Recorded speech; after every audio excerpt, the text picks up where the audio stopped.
Убиството на младиот словачки новинар Јан Куцијак и неговата девојка и официјално се претвори во владина криза во Словачка.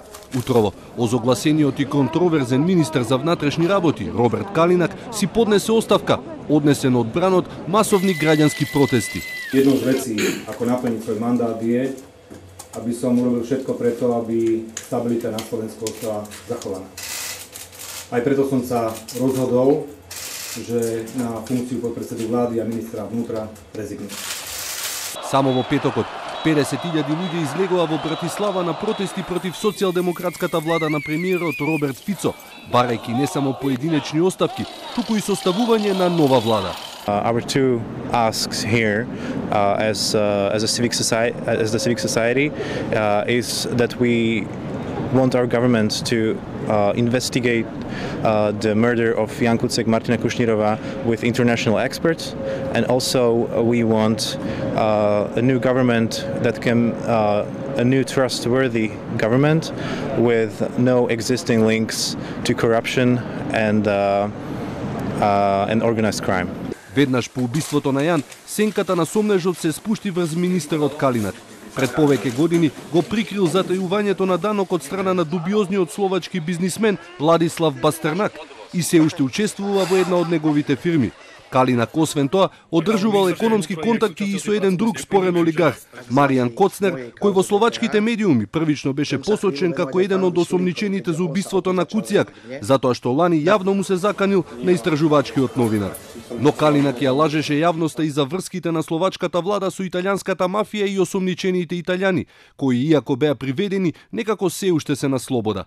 Медиумите открија како словачката влада, врз база на извештаите на тајните служби, уште во 2014 година знаеле за односите со главно осомничениот за убиството Антонино Вадала, калабрискиот бизнисмен преселен во Братислава, поврзан со неколку кланови од калабриската мафија Ландрангета. Самите словаци се посомневале дека Вадала создал калабриско-мафијашка келија во Словачка, преку која развил илегален бизнис за менаџирање на милиони евра од европските фондови. Врската меѓу калабриската мафија и владата на Фицо била неговата лична асистентка Марија Троскова, поранешна манекенка и топлес модел, која имала отворено заедничка фирма со Вадала. Сега, дали оставката на Калинак е доволна да се смири јавноста, шокирана и разгневена од насилната смрт на Куцијак и неговата свршеница, останува големо прашање. Тоа што е јасно е дека самите граѓани, домашните, но и странските новинари и експерти гледаат се повеќе причини за комплетна оставка на владата. Od tej hanebnej vraždy, ku ktorej došlo pred 2 týždňami, vyplávalo na povrch tak strašne veľa nechutných vecí, že jednoducho súčasná vláda už nemá čo robiť a treba im to jasne povedať. Za posledné 2 týždne sa objavilo možno 15, možno 20 dôvodov, po ktorých už dávno sami mali dobrovoľne odtiaľto odísť.